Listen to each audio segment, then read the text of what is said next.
Okay, now that we got those cases, we got them trimmed, chamfered, and deburred. They go back into the wet tumbler for another hour just to wash off all of the lube and any kind of shavings or anything, brass shavings that might be in the cases. I'll set them. I do the same thing. I drain the usually that when I run them back through just to clean them, I won't use the pins as I do on the first tumble. I'll just run them through the tumbler with just the soapy water just to remove that.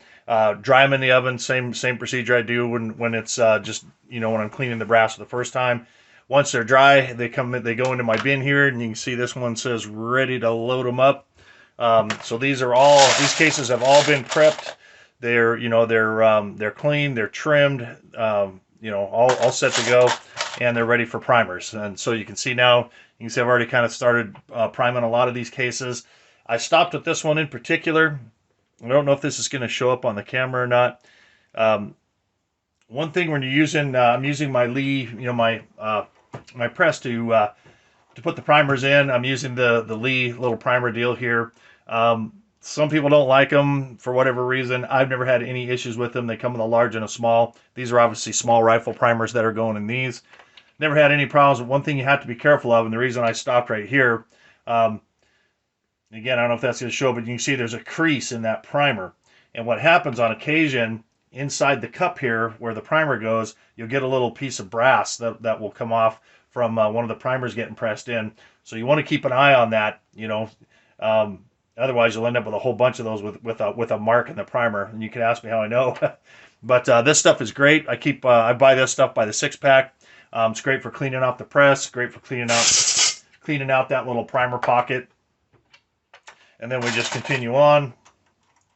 Just run it up, primer at a time. I really like priming with this. I know a lot of guys prefer the handheld ones. I really like this. You get a really good feel on the way back down. You get a really good feel for the primer going into the pocket.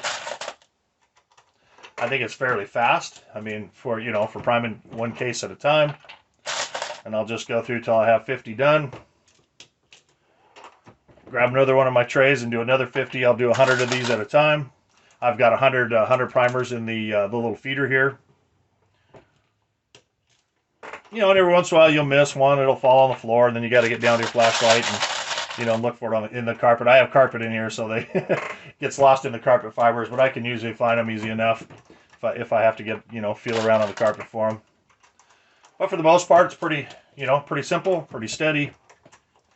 Primer's going nice and smooth. All of these cases have been swaged. Or I should say, not all of them, but any of them that had a military crimp have all been swaged. I use the Dillon Super Swager over here. Fantastic piece of equipment. I tried using my APP press for swaging. I bought the swaging kit for it, but it just did not do the job. Even after swaging with that, I ran into a lot of cases where the primer pockets were still too small. So I switched over to that Dillon, and I have not. It works first time every time to swage your cases, so you never have to worry. But anyway, so I'm going to just keep on going like this until I've got 100 of these primed. Once I have the tray filled, I will go back to my flashlight. I keep a couple of these small little flashlights handy. I will come back over, and sometimes I've got a magnifying light over next door. I'll put them under there, but I double check all the primers. That point, once I've checked all those and I'm satisfied, then it's I remove the little primer container here, remove the priming arm, just opens this up a little bit, and then I start with my last 3 phases, which is powder, seating, and crimp. And then at that point, I'll have finished rounds. So that's it for the priming stage. Next time we cut in, we'll be setting up the powder. All right, thanks.